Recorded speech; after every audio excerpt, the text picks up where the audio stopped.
it didn't happen. Sex didn't happen because I just wasn't comfortable with the size of the man's penis. Oh, it was too big. No. Too small. Oh. Yeah, maybe.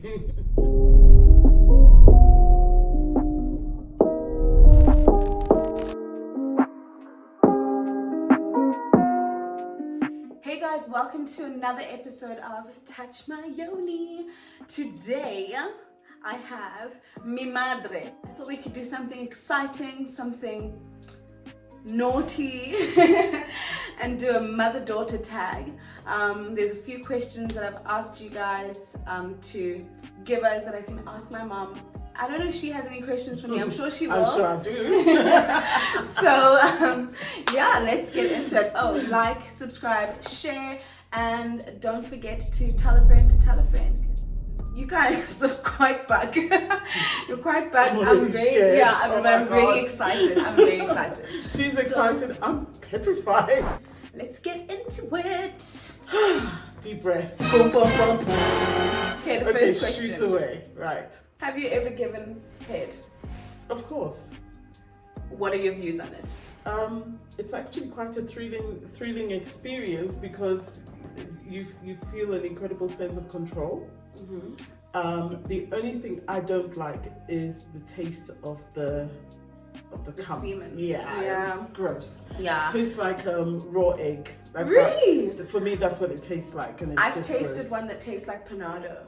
Like, you know when panado disintegrates into your mouth? And really? That's when you know they don't drink water, they don't eat healthy. Possibly. Not possibly, probably. So all the way you taste is definitely how much water you drink, the food intake that you have. If you're eating acidic foods, how does it affect your pH balance, etc. So all of that is affected by. I didn't know that. So the eggy taste might be a lot of sulfur in the food that they're eating, etc. So diet. There you go, man. Have you ever given a woman head? Never. Have you ever kissed a girl? Never. Have you been interested in kissing a girl? Never. Okay, that one's out the way. Let's get into the next one. All right. If you caught me having sex, would you expect me to stop? Yeah, because I think it would be quite awkward for you. Yeah. I can't imagine you continuing when your mother walks into the room or anybody, because for me sex is a very private thing. Unless you're one of these incredibly adventurous people that like me, I'm a voyeur. Say, okay, bring it on, and I like it's not watching other people. Okay. And being watched. Okay. Yeah. Okay, so the next one is we have to do it on the count of 3 together. Okay, we'll try. And you have to be very honest. Mm-hmm. And I'm nervous. Okay, on the count of 3, say your body count. You know what a body count is, right? No. Okay, so a body count is how many people you've slept with in your life. Okay. And you need time to count. Are you ready? Okay, on the count of 3, we're going to mention our body counts. 1, 2, 3. 28. You're a slapper. I'm not a slapper. Do you feel like you have failed raising your children in certain instances where we have disappointed you? Okay, let's talk about me specifically. If I feel a sense of disappointment, it's sometimes a feeling that you don't trust me enough, as transparent as I am, because I've never, I'm an open book. I've always been an open book. Yeah. And the reason why I'm even doing this is because there is nothing I'm telling you that your father doesn't know about, you and your siblings haven't heard bits of it. Yeah. So for me, being that open and being that transparent, I feel slightly disappointed when the major things, and there's things that you've done, Lindy, and you've not come to me, and I've found out about it when it's too late. And it's like you can't go back, you can't repair it. That is where I feel like, okay, so have I not provided a conducive environment for you to feel safe enough to tell me when things are not right? Okay. Have you ever been with a married man? Yes. And you know, I always, people say there's no such thing as love at first sight, and I would tell them that they are wrong, because the very first time I met this guy, I had an incredible sense of jealousy when any other woman was around him. I'd never met him from Adam, and never From day one. From day one. It was the weirdest thing. And he started pursuing me, and I fought it. And then eventually it was like, you know what, I like this guy. But the worst thing about it was that I don't think I enjoyed any of that relationship at all, because I was so torn by the fact that he was married. And so as much as it was almost like an insane feeling where I knew I shouldn't be with him, but I didn't want to be without him either. And I spent 6 to 8 months of that relationship, and I actually ended it. With me, it was different. I've been with 2 different married men. Shocking. One was just a once-off, like, it was a once-off in the sense that I felt so horrible. I'm about to tell you a secret. So, remember when I went to Kenya? When I went to Tanzania? Okay. Yeah.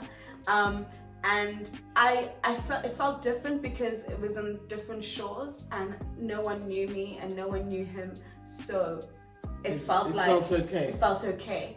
And the moment we got back to South Africa, I didn't want to even see him. I felt horrible. I felt like, how could I have done this? How could I have allowed myself to have even gone to a whole other country with this person? What was I expecting? I knew what I was getting myself into. And then when we got back, I asked him if we could just be friends. The other guy was, I think I also knew what I was getting myself into. So I met him at work, 3rd day of training at work. He saw me walking past, going to get coffee. And on my way back, I was walking past an empty training room, and he opened the door and pulled me into the training room, and he just kissed me. And I was just like, who is this guy? And he's also like a skinny, gassy boy. And I was just like, you're so not our class, darling. Like, why you even think that that's okay? But I think I was also just so like charmed by like how confident he was. You don't even know my name and you like kissing me. And after that very day, he invited me on Facebook. And that's where I saw he was married. So it took months and months and months before anything physical happened, even kissing after that one time, because I was just like, you're married, and I fought it for so long. But the longer we spent time together, the more our feelings grew until eventually then I gave in, and that lasted 3 years. What's your relationship like with your body? So at this moment in time, I absolutely hate my body. I don't like seeing the rolls. I've never liked it. And when I dress, I don't want to feel the clothes on me. It sounds funny. I don't like the restriction because I've put on weight and all that. So at this moment in time, no, I don't like my body. How did you teach us about sex? We didn't have the birds and the bees talk. No, I don't think I ever did. But I remember when we were in Kenya, this was 1997. So you were 7 years old, Mandy was 5. And I went to England and I bought a book called Mummy Laid an Egg. I remember that book. And I thought, this is one of the best ways of teaching your children about the birds and the bees, so to speak. And even though it was quite a young age, but just to have that conversation about sex, I don't think, if we did talk about it, it was never an intentional thing. It was very much an evolving thing, because as a family we talk about everything. That's literally what I say in every interview. Because even when people ask how have your views on your body been shaped by conversations had, and I'm like, when people are having sex on TV, it wasn't a cover your eyes, you know. So we never saw it as taboo, but we did know that this is what adults do and this is not what kids do, you know? So there was a differentiation, but it wasn't a set conversation that was had. Yeah. Okay, what's the most frustrating thing about being my mother? Or the most frustrating thing about me being your daughter? Your bullheadedness, oh my goodness. You are so like me and yet so unlike me as well. And sometimes it's frustrating. There are times I look at you and I think I gave birth to myself. Your outspokenness, sometimes your slightly nonchalant attitude, or there's a sense of flippancy where you say, I'm over it, and that really upsets me because you can't just be over it. I just feel like, you know, saying I'm over it just means let's just cut the conversation because it's clearly yes, not but cut it because you're ready to cut it. But if you weren't, it would go on in perpetuity. And sometimes you also, you know, I've always said that you've got an incredible gift, which is your mouth, but sometimes you don't use it wisely. And I believe that God is giving you the gift of speech and reasoning and intellect, but sometimes you actually don't engage brain before you either act or speak. Next question. We're going to wrap it up. Okay. So, I have 2 more questions. Okay. What was the worst sexual experience you've ever had? I'll start. I had someone who went down on me like a cat. And I hated it so much, I lied and said I didn't like it at all, so that I never had to experience that again. Maybe this is why I truly believe that marriage is the ultimate in relationships. So nice. Let me put it in context. You know, when you are dating, it's still almost like, you know, it's like a long interview for your suitability as a wife or whatever. When you're now married and this person is committed to you, if at that point, well done. Oh, my white shirt. This is the second shirt I've done this to today. If you cannot be honest to the man you're married to, okay, then you don't really have a real marriage. Going back to the worst sexual experience I've ever had, I've never had a bad, okay, that's a lie. It didn't happen. Sex didn't happen because I just wasn't comfortable with the size of the man's penis. Oh, it was too big. No. Too small. Oh. Oops. I thought I had one more question, but I've got 2. Okay. Last question, because I remembered someone told me to ask you this. Oh God. What are your views on my OnlyFans? Sometimes it's uncomfortable for me.